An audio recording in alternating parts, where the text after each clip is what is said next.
अस्सलाम वालेकुम नाजरीन, मैं हसनैन अली हूँ और आप देख रहे हैं मेरा यूट्यूब चैनल। नाजरीन, पंजाब में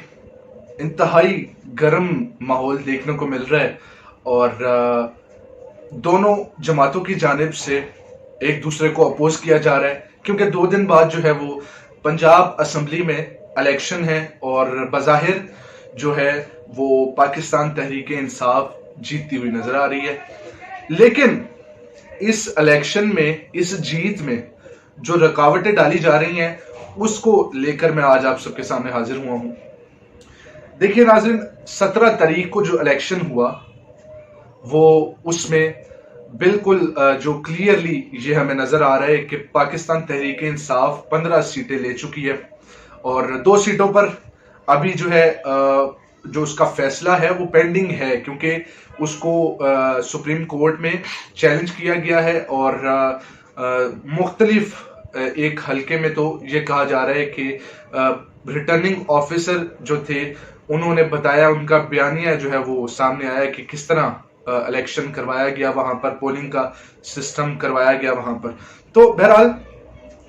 15 सीटें बजाय जो है पाकिस्तान तहरीक इंसाफ इस वक्त जीत चुकी है और नंबर गेम की हिसाब लगाई जाए अगर तो 188 सीटें इस वक्त पाकिस्तान तहरीक इंसाफ के पास हैं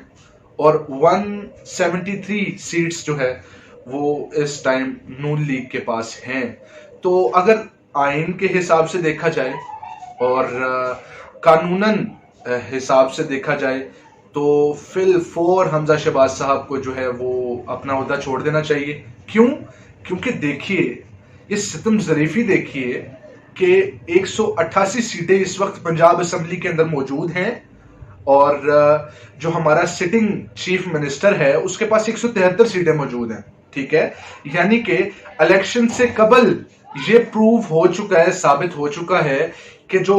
पंजाब असम्बली के अंदर सिटिंग मेंबर्स हैं उनकी पाकिस्तान तहरीक इंसाफ की तादाद जो है 188 है और जो सिटिंग चीफ मिनिस्टर है नून लीग की तरफ से उनके कारकुनान की तादाद जो है वो 173 है। तो बज़ाहिर और अखलाकन और आइन से अगर देखा जाए तो वजीर आला हमजा शहबाज साहब को उसी दिन जो है ये ओहदा छोड़ देना चाहिए था, मगर जैसा कि आप सबको मालूम है कि रवायत ये चली आ रही है कि जिसके पास वफाकी हुकूमत होती है उसके पास ये लाजमन है कि पंजाब की हुकूमत उसके पास मौजूद हो, बकाया दूसरे सूबों की हो ना हो, लेकिन पंजाब सूबा पंजाब की हुकूमत जो है वो होना लाजिम है। तो इसलिए ये नून लीग जो है वो काफी तरीके इस्तेमाल कर रही है कि जिसकी वजह से आगे पीछे जो है मामलात हो सके, मामलात सेटल डाउन हो सके दूसरी जमातों के साथ, ताकि हमजा शहबाज साहब जो हैं वो वजीर आला बरकरार रहें। लेकिन देखिए ऐसा नहीं होगा। मैं फिर एक दफा दोहरा दूं कि अवाम को इस हवाले से बाखबर होना चाहिए। ये एक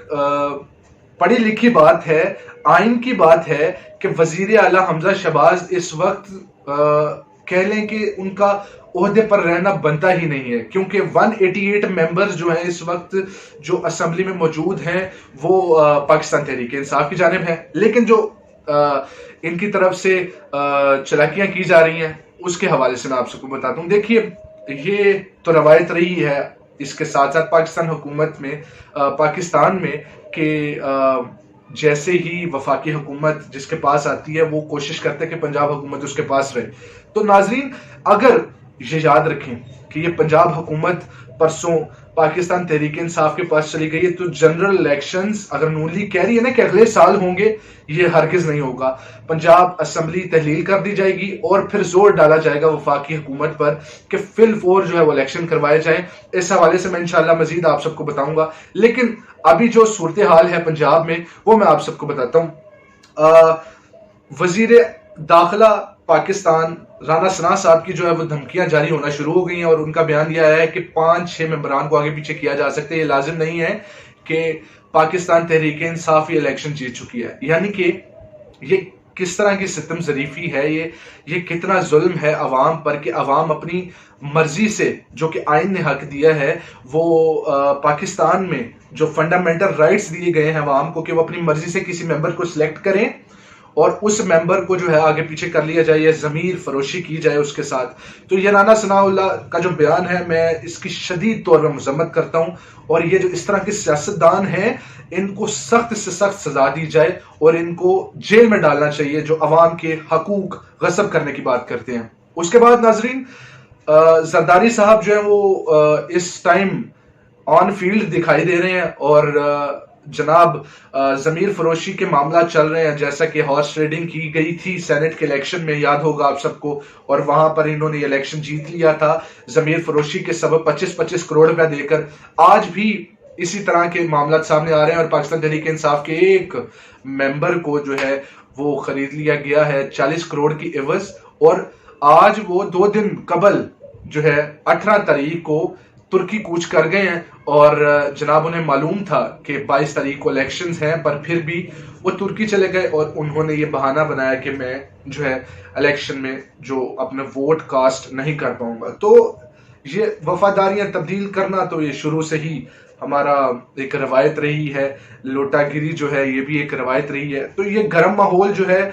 یہ 2 دن تک اسی طرح رہے گا, اور بظاہر تو پاکستان تحریک انصاف جیتتی ہوئی نظر آ رہی ہے, لیکن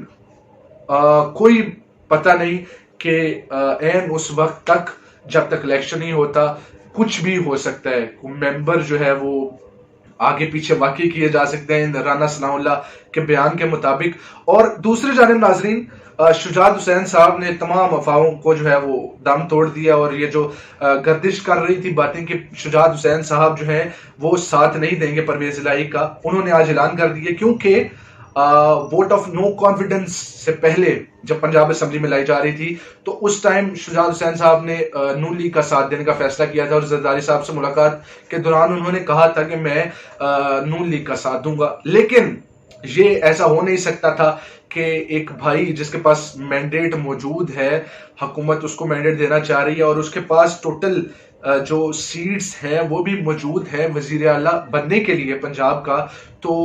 کیوں جو ہے اس کو پیچھے دھکیلا جائے. اسی لیے شجاعت حسین صاحب نے آج یہ بیانیہ جاری کر دیا ہے کہ بالکل ہرگز کسی قسم کا لیٹر جو ہے وہ جاری کرنے کا نہ سوچا جائے گا, اور زرداری صاحب سے جو ملاقات ہے اس کو بھی آج کینسل کر دیا جائے گا, اور مکمل طور پر پرویز الہی صاحب کا جو ہے وہ ساتھ دیا جائے گا. ناظرین میں اس پر بس یہی کہوں گا کہ یہ جو عوام کے حقوق کو غصب کیا جاتا ہے اور کیا جاتا آ رہا ہے 70 سال سے, یہ انتہائی نامناسب چیز ہے, اور اس کو اجاگر کرنے کے لیے نوجوان جو ہیں وہ کھڑے ہوں, اور نوجوان باشعور ہیں, اس حوالے سے شعور رکھتے ہیں, کیونکہ سوشل میڈیا نے اس وقت نوجوانوں کے ذہنوں میں تمام چیزیں ڈال دی ہیں جو موجودہ دور کے مطابق ہیں. تو وہ سٹینڈ لیں, اور جو ہماری آنے والی نسلیں ہیں اور جو پیچھے نسلیں ہیں ان کی مستقبل کے لیے, ان کی بہتری کے لیے, اور خصوصاً پاکستان کی بہتری کے لیے ایک انیشیٹو لیں, ایک قدم لیں, اور ایک پازیٹیو سٹیپ لیں, تاکہ پاکستان کے مستقبل کو محفوظ کیا جا سکے. اور یہ جو سیاستدان ہیں یہ پاکستان کے عوام کا حق غصب کرتے ہیں, ان کو پابند سلاسل کیا جا سکے, ان کو بند کیا جا سکے جیلوں میں, اور ان کو ملک بدر کیا جا سکے. ناظرین یہ تمام حقائق تھے, ان حقائق سے نتیجہ اخذ کرنا میں آپ سب پر چھوڑتا ہوں. مجھے دیجیے اجازت, اذان کے بعد.